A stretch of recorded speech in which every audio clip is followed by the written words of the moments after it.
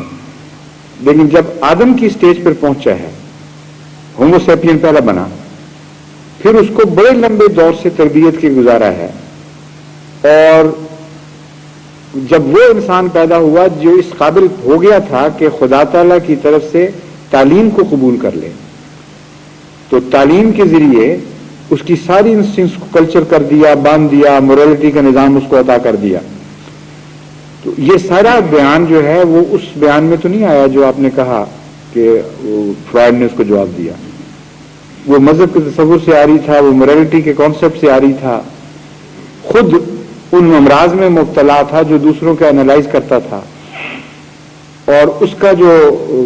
Analysis کا system تھا اب اس کا پوسٹ مارٹم کر رہے ہیں سائنٹسٹ، اور انہوں نے بخیے ڈھیر دیے ہیں اس کے، اور موجودہ جو ٹرینڈز ہیں اس میں اس کا مثلا ڈریم کا جو سسٹم تھا کہ ڈریم کیوں دیکھتا ہے یہ سب کچھ، اس کے اوپر ماڈرن سائنسز نے اس پہ تجربے کیے اور کلیتاً اس کو بے بنیاد قرار دیا ہے. اس کی باتوں کو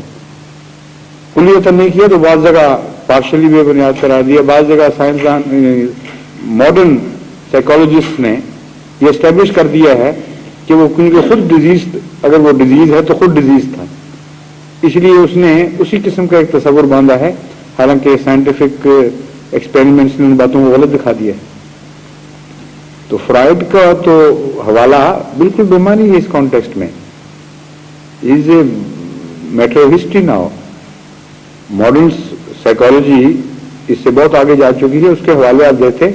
تو وہاں مورالٹی کے کانسیپٹ بھی آنا شروع ہو گیا ہے، یہ بحثیں بھی چل پڑی ہیں کس حد تک وہ ڈالتی ہیں، جینیٹکس کا کیا اثر ہے، یہ سارے ایسے مضامین ہیں جو اس فکرے سے بات کو آگے بڑھا دیتے ہیں جو فکرہ آپ نے فرائڈ کا کوٹ کیا ہے. تو مذہب جو مورالٹی پیش کرتا ہے اور اس کی فلسفی بیان کرتا ہے، اس کو اگر نظر انداز کر دے گی کوئی قوم تو اس حصے سے نہیں بچ سکے گی جو نیکڈ بیسٹلی انسٹنکٹس ہیں، اور اس کو نگیٹ نہیں کر سکتا انسان، اس کو ہارنس کر سکتا ہے. اس لیے جب بھی مجھ سے سوال ہوتا ہے جنگ کے متعلق، میں ان کو کہتا ہوں میرے نزدیک تم اوائڈ کر ہی نہیں سکتے، اس کو ناممکن ہے، جتنی مرضی سالٹ ٹاکس ہوں، جو مرضی آپس میں اگریمنٹ کر لے، کیونکہ مذہب نے جو بیسک ایبسولوٹ مورالٹیز کے کانسیپٹس تمہیں دیے تھے تم ان کو چھوڑ چکے ہو، وہ تمہارے دفاع کے انتظامات تھے، تم ان کے بغیر ننگے ہو کے نکلے ہو، تو اس ریڈیشن سے آپ بچ نہیں سکو گے. اس لیے اگر آپ یہ پوچھنا چاہتے ہیں کہ اس کے نتیجے میں جنگ ہوگی یا نہیں، تو اس لیے نہیں ہوگی کہ خدا تعالیٰ نے دفاع ہی نہیں رکھا تھا، مجبور ہے انسان لڑنے پر. اس لیے ہوگی کہ خدا تعالیٰ نے اس کو بچنے کے مواقع مہیا کر دیے تھے اور نظر انداز کیے ہیں اس نے. عارضہ و نآب جانب، نعمت اس پر نازل ہوئی، نعمت دیکھی، اس کو سمجھا اور پیٹھ موڑ کے اسے چلا گیا، اور اب اس نے جہنم میں جانا ہی جانا ہے. اس میں مذہب کا یا تخلیقی ڈیزائن کا کوئی قصور نہیں ہے.